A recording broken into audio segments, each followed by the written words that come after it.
Hey everyone, Cameron here with CBM Reviews. So as I stated earlier this week, we're going to be talking about the first Iron Man. What's my opinion on it?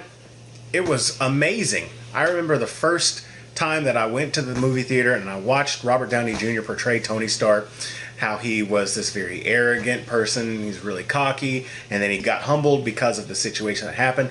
Watching him fly for the first time, watching him go into Gulmira and take down the tank and all those the members of the Ten Rings, it was wonderful, and nobody knew what it was going to evolve into at the time. Now we know, but that's just kind of my take on everything. I went to two local comic book stores, Conway Comics and Kapow Comics, and I decided to ask some of the people that were there about their opinions about the first Iron Man.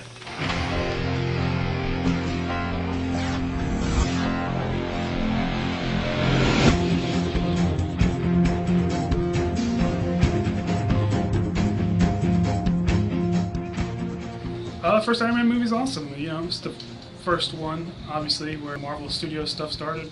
Robert Downey Jr. was amazing as Iron Man. Strange pick at the time, which seems weird now, but yeah. Yeah, it was an incredible movie. I always remember, you know, when the Jericho bombs go off at the very beginning, that was really awesome. Maybe just the best fanboy part with the very end when Sam Jackson shows up and says the word Avengers. That was amazing. Pepper's cool. I like Pepper a lot. She, you know, obviously comes back again and again. She was really good. Obadiah Stane was okay. He's one of the first villains, and kind of one of the problems that Marvel has with these movies, with the villains maybe aren't the best villains in the world. But it wasn't super important for him to be a great villain in that one, for sure. It's way more important to establish Tony Stark.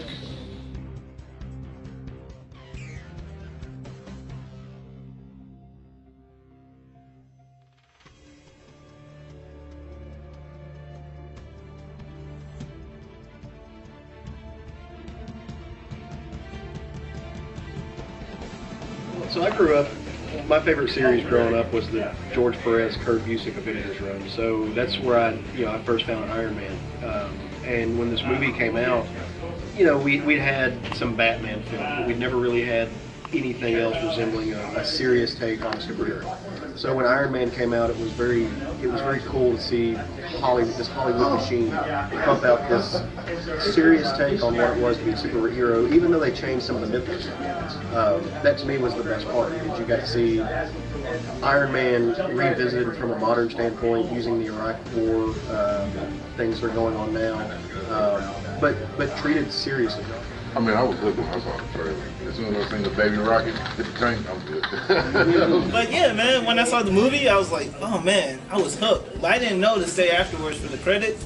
Like, so I just walked out, and they were like, bro, there was a credit at the end. I was like, what? So I had to go see it again, and I fell asleep. The second time I saw it. Oh, you are about to be shamed on YouTube. Why are you here? Why are you sitting next to me? No, legit, because I don't know what I was doing that day. I just remember I fell asleep, but I woke up to the end of the credits and I saw the credits. So I'm proud of myself. And it was crazy because at that point you were like, this is gonna be big. Like they're really going for something. I'm not a huge Iron Man fan, or I certainly wasn't back then. I always thought he was extremely arrogant. Both. I was just never a huge Iron Man fan, but when I saw the casting was Robert Downey Jr., it was just such a perfect fit. That's actually what sold me on the movie to begin with. They took an actor who could really relate to this, who knew what it was like to be, you know, wild and free with money and notoriety and kind of get away with doing whatever you want without consequence, and then had to face his consequences. And so it was perfect. They could not have picked a better person.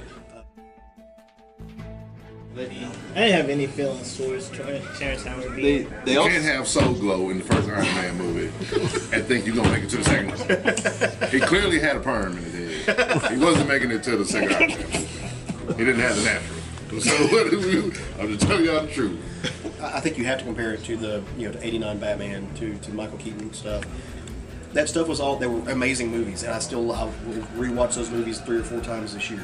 But that never felt like part of our world. That was always, it was a movie. It's just something, you know, it's Gotham. It's not a real world.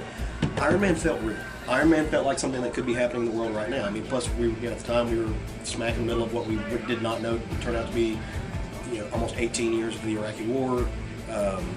and all this stuff, but it felt like something that could actually be happening in the world today, which is why I think audiences really gravitated towards that idea. And So, To kind of sum up my feelings for Iron Man is I feel like they captured everything about what the comic book Iron Man is, the essence of him, and had it formulated well in a movie, for the first movie at least. Iron Man 1 for me summed up what Marvel is great at, and it's great at being grounded and in a universe that's in our reality that we can actually see that can happen. I'm just happy to see something I've been reading for years, a character that I've been invested in.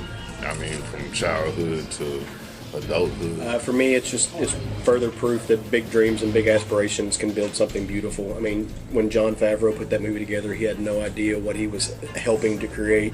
He had no idea that it would go on to be in the hands of Josh Whedon, Jeff Loeb, and all those guys to make this massive global conglomerate of films that we have now.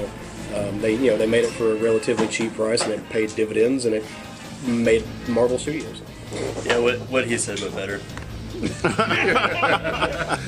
Jerry Lewis. But yeah, no, it was the start of our entire Marvel Cinematic Universe as we know it, and I mean, you gotta love the humble beginnings and what it became. If you like the movies, you'll love the comics. The comics are infinitely better than movies. So if you've watched a Marvel movie, if you've watched a DC movie, if you watch any movie based on any comic ever, find your local comic shop, go in it, and buy comics. Because without this, you don't have that.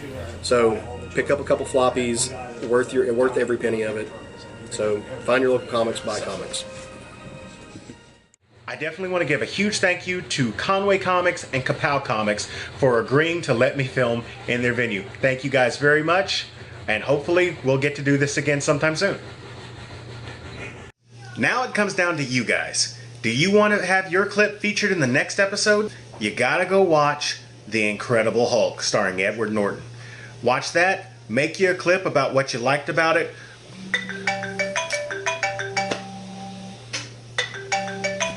Talk about the actors that were in it if you want to. Definitely talk about the characters, talk about the plots, talk about some set pieces that you enjoyed. Make the video, shoot it like in this way. Don't hold the camera up. That's a no-no. Don't do that. Send it to me. If I like it, I'll put it in the next one. But until then, this is Cameron with CBM Reviews. You guys have a great day.